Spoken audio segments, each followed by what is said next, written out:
Thank you, organizer, and thank you, Professor Rahman, for inviting me to this beautiful land, Bangladesh, and we enjoyed with hospitality, foods, and everything. I'll finish my three things within 35 minutes. First is the case presentation. This is a story of a very young lady, 30-year young lady presented with a beautiful lady, well-built, height, normal BMI. She is a regular appearee for the beauty competition, but presented with a very non-specific chest pains, but no systemic illness, no history of any major illness, and referred for echocardiography due to some ECG changes. These are the very few subtle ECG changes in this lady. That is some T wave inversion in the V1 and V2. For that, the echocardiography was referred for. And this is her chest X-ray. I don't think any abnormalities in this chest X-ray, and it is absolutely normal chest X-ray. But to my surprise, when I put my probe in the precordium, I find this type of pictures in this precordium. Then I tried to maneuver the probe a little upper and lower. The similar pictures. I could not get it anything other than some artifacts like things and some cystic areas of lesions, some echo shadows, all these things. Then I go to the right side. Whether anything in the right side is the similar pictures, same thing. Then go to the something like as tried doing some other non-conventional views. I could not get the shadow of the heart. Then few other more views. There is some decision that heart is moving. Absolutely, and the lower end. Any suggestion from the audience what it could be? Another pictures is same, similar like pictures. Anybody from the audience, what it could be? Anything else? I could not, that time I could not find out why, what is the going on. Then I thought I go to the subcostal view. Of course, in the subcostal view, I could image the heart. But what is the problem? Then I asked this lady, have you got operated anything, any operation? Well, no, cardiac operation has been done. Then what happens? Then I go to the subcostal view. Well, in the subcostal view, I could find out there is a heart and the interseptum, inferior vena cava, whatever is there, there is there. Then a little maneuver, I could image the parasternal long axis view. Then, of course, this is a very suboptimal image, but still I could get some image of the heart.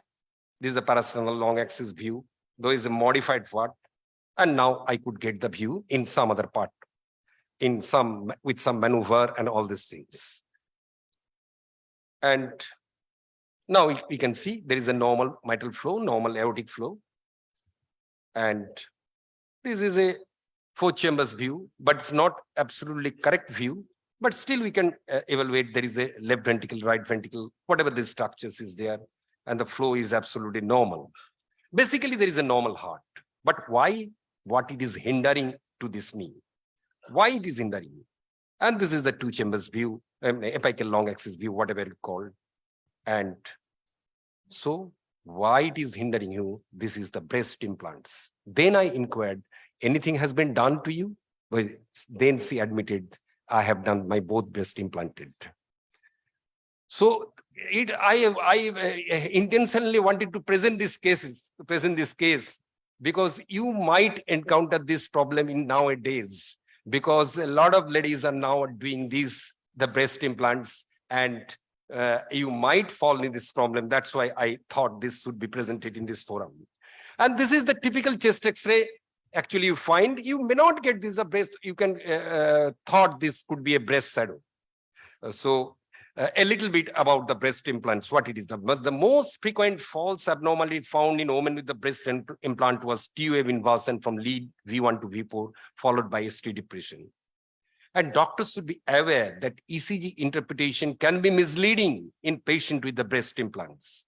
But it may be wise to have an ECG before a breast implant operation. The ECG can be kept on file and used for comparison of the patient ever needs another ECG. Doing an echocardiography may be challenging in the presence of breast implants also. Ultrasound transmissions are impaired by the prosthetic structures. And ECG from women with the breast implant were considered abnormal in 42 to 46% of the cases. Remember this. And ECG interpretation can thus be misleading in these women with so many features. What I have enumerated this. I need not to speak. And these are the certain few cases I'm telling you, starting from T-wave inversion from V1 to V3, to diffuse ST depression from V3 to V6 with an inferior leads, then maybe short PR interval with negative T-waves in V1, V2, and only negative T-waves in V1, V2, which in this patient we had.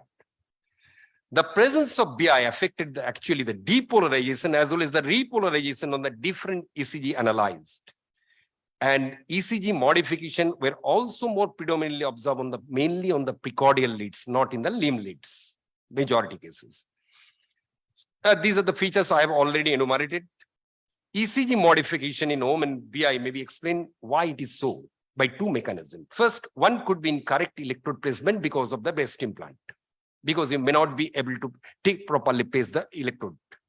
And significant volume of the BI make the position of the electrode more difficult in clinical practice. And V1 to V3 may be more concerned because of the implant. And not only that, a few case report even reported as a myocardial infarction due to severe capsular contracture. And ECG normalized after an open capsulotomy of this patient. Hypothesis is that there could be the electrical vector deviation that you can be depicted in this picture. What happens? There is a deviation in the electrical vector. That's why we're getting this type of changes. However, presence of the silicone breast implant can cause major problem in the visualizing the cardiac chambers and valves and the mark impairment of the diagnostic window. Similar to the air in the lung, but to a lesser degree. The poor penetration appears to be persistent and unrevealing despite increase in the gain setting or in the change in the ultrasound waves frequency. And so clinicians should be aware of this problem, and women should be educated about the potential future diagnostic limitation that could occur as a result of having breast implant when they are considering breast augmentation. And depending on the size of the breast implant, standard echocardiography views need to be modified in order to prevent the ultrasound beam crossing the silicone implant. Improvement in the acoustic window was achieved at the cost of tilting the image, which I had actually the feeling with. Subcostal view appears to have the least interference, which I actually got it. The four chambers view needs to be adjusted, more inferior and lateral positioning of the ultrasound probe in order to direct the ultrasound beam beneath the implant. So echocardiographers should be interpreting cardiologists about the modification of the standard view.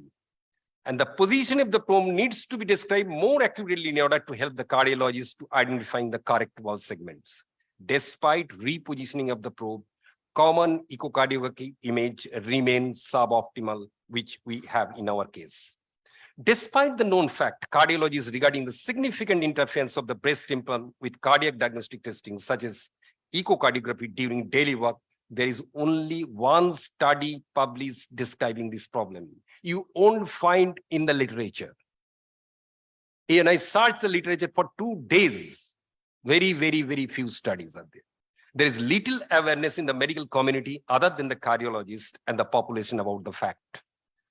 FDA even recently approved the silicone breast implant for cosmetic reasons without mentioning the diagnostic difficulties that breast implants pose during the echocardiography studies. But the medical community and the young women considering this cosmetic surgery should be aware and informed about this problem. Thank you.